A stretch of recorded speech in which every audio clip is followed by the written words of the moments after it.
Hello, this is Turner with Enlightium Academy. This Thursday is Maundy Thursday, and on Maundy Thursday we celebrate Jesus' Last Supper with his disciples, especially when he washed their feet humbly.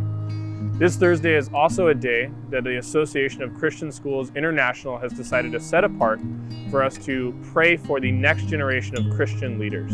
This Thursday is also the day that we will be praying together as a school like we do weekly. And so we've decided to use this time to pray together as Enlightium Academy for the next generation of Christian leaders, especially those who are enrolled in our schools and at Christian schools around the globe. I desire to read a passage here from John 17, which fittingly Jesus said during the Last Supper with his disciples. And in this prayer that he prays, which is what John 17 is, Jesus prays in 19 verses for his disciples. He prays about himself and his Father.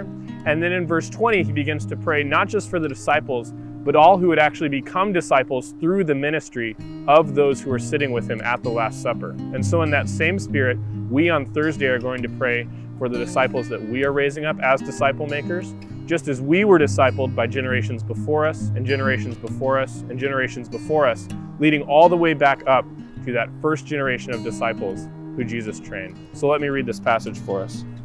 This is John 17, starting in verse 20. My prayer is not for them alone. I pray also for those who will believe in me through their message, that all of them may be one, Father, just as you are in me and I am in you. May they also be in us, so that the world may believe that you have sent me.